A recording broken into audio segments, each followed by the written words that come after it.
Today's video is a story. I started seeing my periods when I was 11. That was when my period started. I was in secondary school then, what you may call college in your country. And I was in a boarding school, which means that I lived in this school and only went home during the holidays. So that morning, I was in my second year of secondary school, college junior secondary school 2 here in Nigeria. And that morning I woke up and I saw that blood patch.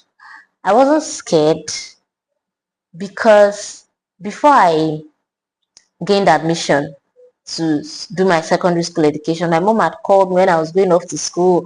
Part of the advice and encouragement she gave me was to educate me about my periods.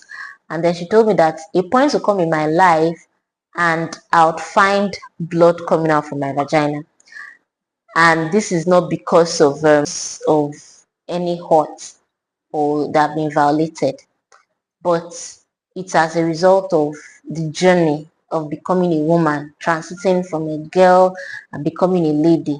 And it's going to be normal, and I shouldn't freak out, I shouldn't be afraid. You know, because then I used to hear much later, I started hearing of stories of girls that would suddenly find blood on their panties and would become afraid and freak out and be so scared. But my mom told me, she even taught me how to place panties on my pad. She demonstrated it to me. Okay, this is called the sanitary pad, and this is how you place it on your panties. Because here in Nigeria, tampons are not common. They are not a thing. Very few people use tampons. So most ladies use sanitary pads, the long sanitary pads that are placed on panties. So she taught me how to use it so that when I had that experience that morning, so just like, oh, so this is what my mom was telling me about. I just had to bring the pad, and in fact she even gave me a pack of pads to take to school. So I just brought out one of them, placed them on my pants as she had taught me to. The only thing is that I started walking funny that first day, like with my legs apart, just walking this way. And when one of my classmates, a girl in my class who had her periods before us, she was older. She told me, "Oh, you can walk normally with the pads. It doesn't matter." And that was how I started walking normally. And I saw that, okay, this is what it is. And my mom also taught me how to dispose of these pads. Now, we're in a different dispensation. Information is everywhere. Unlike in our day where when you were in school, in boarding school, you didn't have access to the internet. I had to rely on what your friends were telling you, because even with the education my mom gave me, I was still kind of deceived in school, because at some point my bed neighbor in the hostel told me that if I drink water, that I would have heavy menstrual flow. And I found out that during my periods, I would restrict my water intake, I restrict my fluid intake so that I would reduce the menstrual flow. So this turned out to be a lie now. But at that time, we didn't know. When we're on our periods, we will not want to eat normally, we will not know what to do about cramps. And then, so I know that now with education and with information, it's not it's not really lack of education, because then, I mean, the information was there. People don't talk about menstrual hygiene and menstrual health as today. Compared to today, the internet is there. There are so many groups talking about menstrual health, menstrual hygiene, but I still feel that um, girls should be given menstrual health education by people close to them, such as their mothers, older aunties and friends, older aunties, older relatives. It shouldn't be left to the school. The school will give menstrual health education, but it's very good. It's good, and it creates that bond and that openness when the significant women in the lives of a girl are able to share information about menstrual cycle. So when we are going to instruct or guide your girl child about menstrual health, you should tell her that it is a normal path, it's a normal stage that a woman will get to in life, and it doesn't mean that the girl is hot or something is wrong with her, or something is going wrong, because seeing blood for the first time without that information can be terrifying to the young girl. So it's important that she is made aware, she is informed. Also, it also creates that confidence, because I've seen a case whereby a girl came to the hospital for something else. She had a road traffic accident. She was up to 16 and she had not had her periods ever in her life.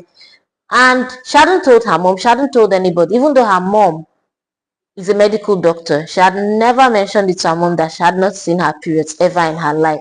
So it was when she came, because of that road traffic accident, that we found out that she had not seen her periods. So was she scared, or was she afraid to open up to her mother? We don't know. What do you educate about?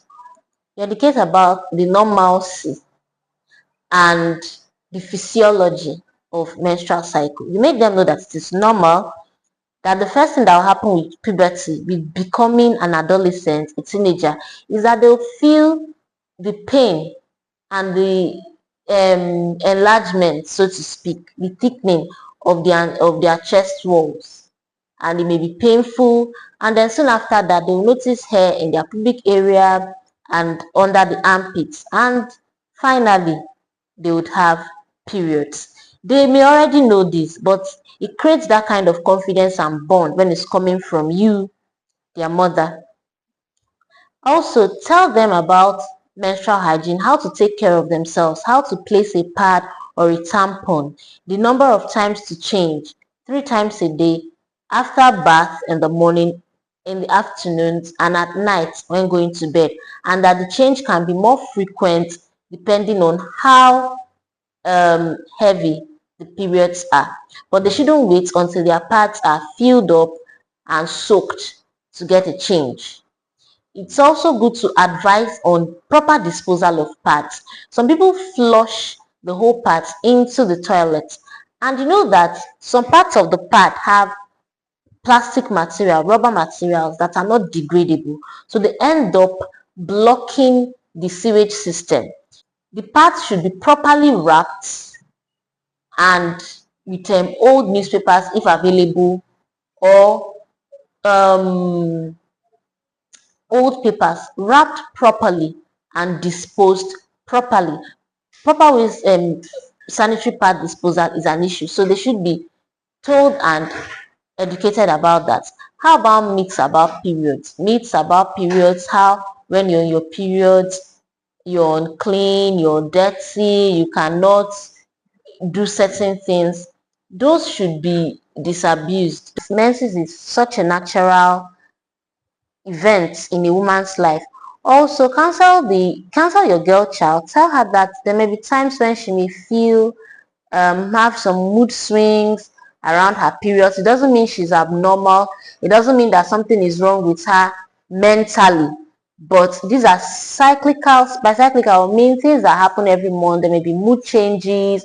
There may be slight discomfort in the abdomen, weakness, some more lethargy during the periods compared to after it. And it's important to now inform your girl child that when she's having pains out of proportion, pains that don't permit carrying out normal activities, pain that impair normal activities, pains that impair concentration, it's important for her to let you know, because that may mean that you need to seek help. If menses is delayed, she needs to seek help as well, because you also need to counsel her and tell her, guide her on the regularity, what should be regular menses, how to track her periods. All these are important for the girl child to know. Don't leave her to get this information on her own, on the internet, on using AI. Of course, this information is there for her to get, but like I've said over and over again in this video, it's important that she gets this information from you, so that as she has different experiences, she's able to come and share it with you and tell you her experience, tell you what her friends are saying, and you're able to address misconceptions she may have. So this video is not exhaustive. If you have any other points that I failed to mention, feel free to add it in the comments.